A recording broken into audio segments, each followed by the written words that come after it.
I'm investing $100,000 of my own money in these 7 stocks. I'm literally putting my money where my mouth is.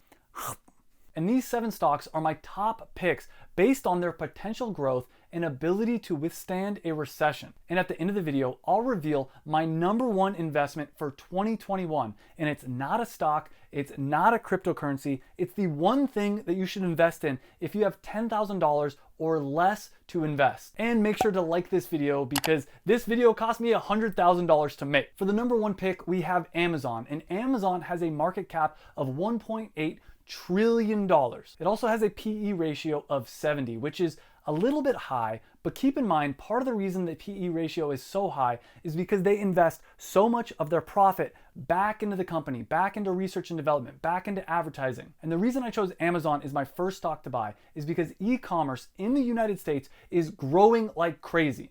In 2019, e-commerce made up 12% of all retail sales, meaning 12% of everything that was purchased online. In 2020, this number shot up to 16%. And keep in mind, 50% of all online sales that happen in the United States happen on Amazon.com. So if you believe that buying things online and that e-commerce will grow, then Amazon is a great stock pick. Amazon also has AWS, which stands for Amazon Web Services, and a lot of the apps in the iPhone store, in the Android store, and a lot of the websites on the internet use AWS to host their app or their website. So in a lot of ways, if you think the internet is the future, Amazon is a great stock pick. And on top of all these different reasons, Amazon is actually the way that I've been able to make most of my money by selling physical products on Amazon's website.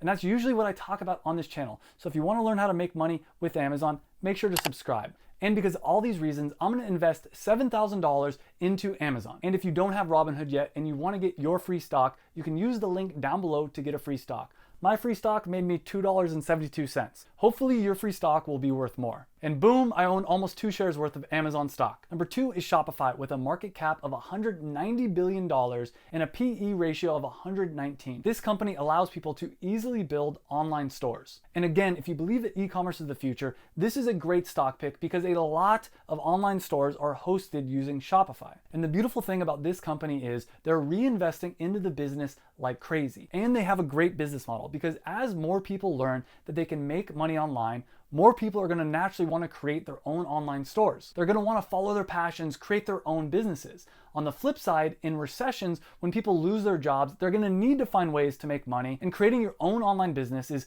by far one of the best ways that I've found to be able to make money online. And I believe in the future, more and more people are going to create their own businesses. And this is what I've been able to do, and it's so obviously better than working a corporate job because not only have I been able to make a lot more money than I ever did at my corporate job, I have my freedom back, and I've been able to spend these last few years working when I want to work and being able to travel the world and enjoy life again. And Shopify is helping people to do that. So for that reason, I'm going to invest $5,000 into Shopify.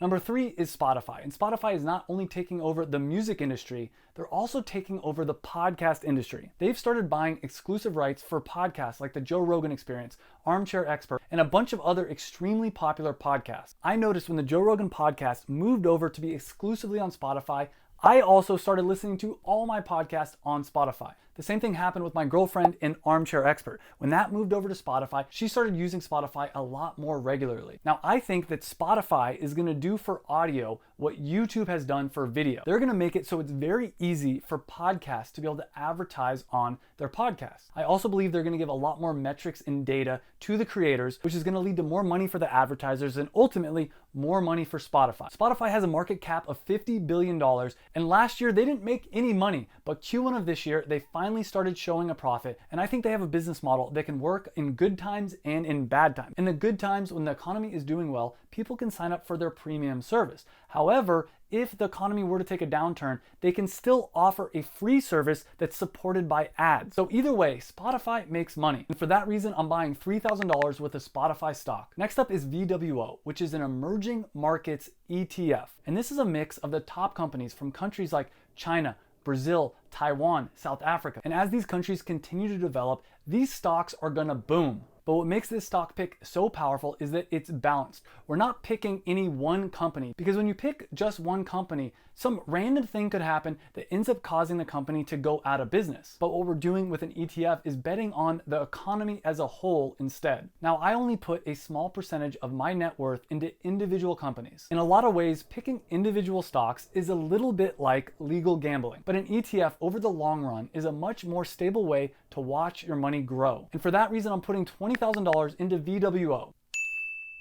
I'm also going to put $25,000 into SPY, which is an ETF that tracks the S&P 500. And the S&P 500 is a list of the top 500 companies in the United States. This list changes over time as companies grow or lower in value. But generally speaking, throughout history, this has been one of the safest ways to grow your money. Because again, you're not betting on any specific company, you're betting on the US economy as a whole. In fact, Warren Buffett, who owns Berkshire Hathaway, has never told someone to invest in his company, Berkshire Hathaway. I recommend the S&P 500 index fund. I've never recommended Berkshire to anybody. Now, I will say that a lot of stocks and a lot of the companies on the S&P 500 seem to be overvalued right now, and the entire market might crash any day now. But there's also a chance that that doesn't happen. And in the long run, if you keep your money in the S&P 500, historically for the last 100 years, it's grown and grown and grown. So even though it may dip and stay low for the next year or two, in the long run, this is a stock that I believe will do well. Next up is GLD with a market cap of $60 billion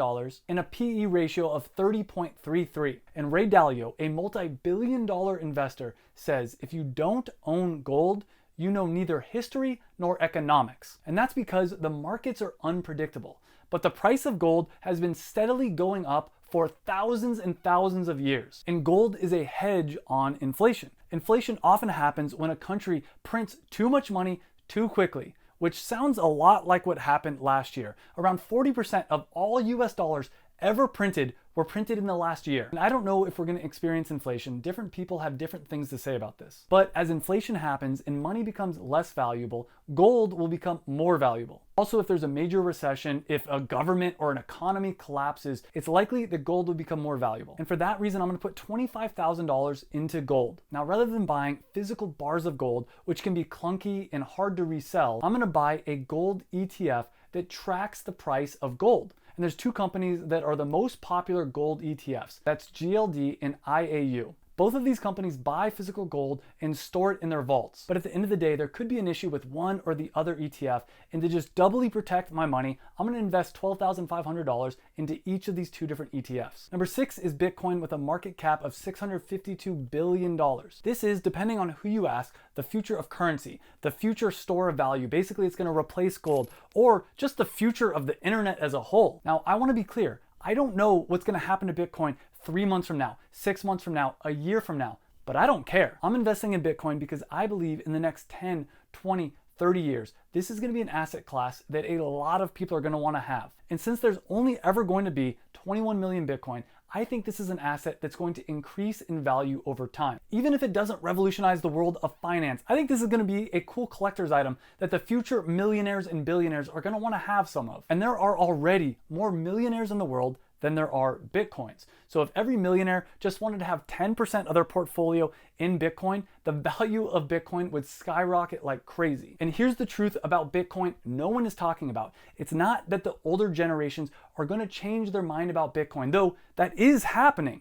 What's really going to happen is the younger generations are going to get older and they're going to get more wealth. And as they get more money, they're still going to believe in Bitcoin. They're going to still think it's a valid asset class, and they're going to put a bigger and bigger percentage of their money into Bitcoin. And the older investors that don't believe in Bitcoin, well, there's a phrase. It's not that people change their minds. It's that people die and new generations come in. And I think this is what's going to happen with Bitcoin. The younger generations have lived most, if not their entire lives, on the internet. They're used to interacting in a virtual world, and that's what's real to them. So the idea of a digital currency like Bitcoin is not something foreign. When you have older investors who have lived most of their lives in the physical world, they're going to believe in stocks, companies, things like gold. So there's no doubt in my mind that in the long run, Bitcoin is going to grow in value. Now, if you're going to buy Bitcoin, I don't recommend using Robinhood.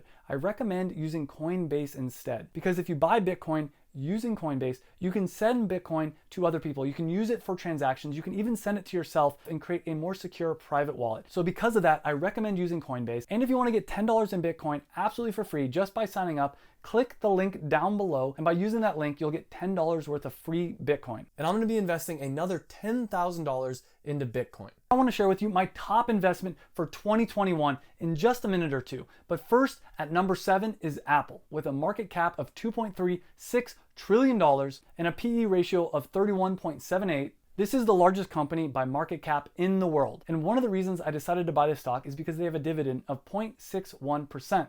Meaning that they send you a check of the percentage of profit that they make. This is legitimately passive income. Now, another reason why I'm investing into Apple, and I think this is a great stock pick, is because I have been an Android user my entire life, but I recently got the new iPhone. On top of that, they recently came out with the Apple Silicon, which is the M1 chips that they use in all their MacBooks. And these M1 computers are so much faster, so much better than any other computer I've ever used. This is a huge revolution, and if you haven't used a computer with an M1 chip yet, trust me, it is so much better. Not only is it faster, but it's more energy efficient. The battery life on the M1 MacBook Airs is 3 times longer than the MacBook Airs with the old Intel chips. I was a Windows and an Android fan for the longest time, but their technology is getting better and better. Plus, they're constantly coming out with new innovation. It's only going to be a matter of time before they come out with Apple Glasses or Apple Card, and a lot of people that are Apple fans will buy any product that Apple comes out with. And for all those reasons, I'm putting $5,000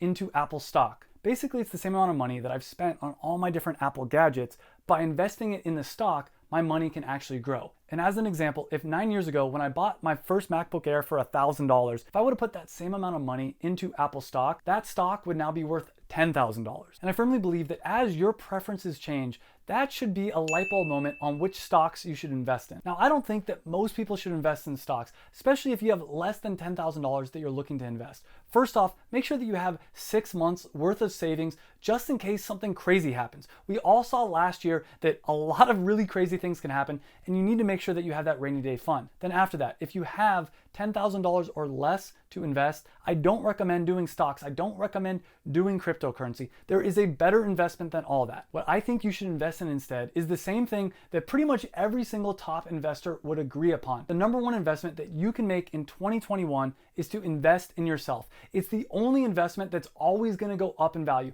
If you can invest in your skills by buying things like books, courses, different types of education, going to conferences, networking events, things like that, your skills and your ability to make money will increase exponentially over time. Buying stocks is not a great way to make money. It's a great way to protect the money that you already have. If you want to learn how I actually made my first $1 million, became a millionaire by 29, check out this video. I break down step by step how much money I made every single year after quitting my corporate job, and I break it down step by step how you can do it too. So click on that video. I'll see you in the next video, and thanks for watching.